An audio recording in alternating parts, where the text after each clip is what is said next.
नमस्ते, मैं शिवा, आप देख रहे हैं टैक्स न्यूज। बड़ी खबर है दोस्तों, क्या बिहार में सत्ता परिवर्तन होने वाला है? क्या जनस्वराज के संस्थापक सदस्य रहे प्रशांत किशोर बिहार में इस बार सरकार बनाने वाले हैं? मैं इसलिए कह रहा हूं क्योंकि दोस्तों आपको बताते चले, जनस्वराज पार्टी के संस्थापक प्रशांत किशोर बड़े बड़े नेताओं को चुनाव जिता चुके हैं, लेकिन अब 3 साल से पूर्णतः सक्रिय मूड में दिखाई दे रहे हैं प्रशांत किशोर। वहीं पर अब बड़े बड़े नेताओं भी इस बात को कहने से चूक नहीं रहे हैं जो प्रशांत किशोर इस बार बिहार में सरकार बनाने के लिए अग्रसर हैं। आपको बताते चलें, बड़े पत्रकार बता रहे हैं जो कि प्रशांत किशोर पहले से और ज्यादा एक्टिव हो गए हैं और उनका कारवां दिनों दिन बढ़ता चला जा रहा है।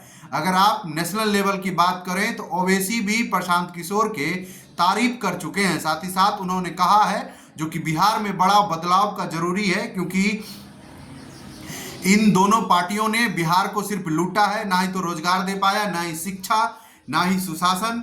खौफनाक की जिंदगी जीने वाले बिहार को एक बार अब फिर से प्रशांत किशोर से बड़ा उम्मीद लगाए बैठे हैं वहां की जनता।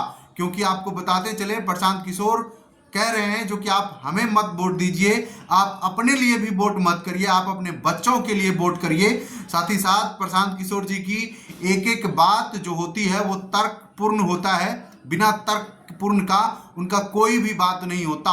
अगर किसी भी टॉपिक पे मीडियाओं के द्वारा उनसे सवाल पूछा जाता है तो उनका जवाब इतना बेहतरीन होता है जो कि आपको लगेगा जो कि ये सवाल और इनका जवाब बिल्कुल सटीक दिया है। आपको बताते चले, प्रशांत किशोर जब बिहार में पदयात्रा कर रहे थे तो लोगों को सिर्फ यही बता रहे थे जो कि आप अपने बच्चों के भविष्य के लिए वोट करिएगा, क्योंकि रोजगार आपके बच्चों को बिहार में मिले इसके लिए भी वोट करिएगा। बिहारियों को बिहार से बाहर गाली दिया जाता है, मारा जाता है, पीटा जाता है, उनका मेन कारण यही है जो कि बिहार में रोजगार नहीं है। वहीं पर प्रशांत किशोर ने घूम घूम कर ये दावा किया है जो कि अगर हम मुख्यमंत्री बनते हैं तो बिहार में रोजगार का अवसर सबसे पहले लाएंगे। साथ ही साथ 10-15 हजार के नौकरी करने वाले युवाओं को प्रदेश से बाहर नहीं जाने देंगे। ये बड़ा दावा प्रशांत किशोर ने अपने भाषणों में किया है। साथ ही साथ उन्होंने बिहार बदलाव की तरफ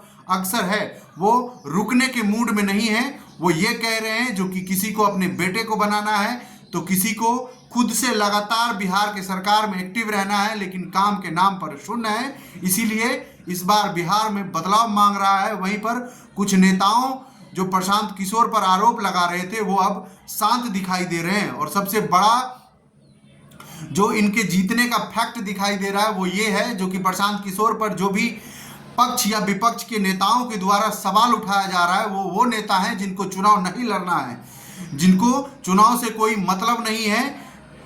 जो एमएलसी और आप राज्यसभा हैं वही इस बात को कह रहे हैं, लेकिन जिसको विधायक का चुनाव लड़ना है वो एक भी लीडर ऐसा नहीं है जो मुखर होकर प्रशांत किशोर का विरोध करे।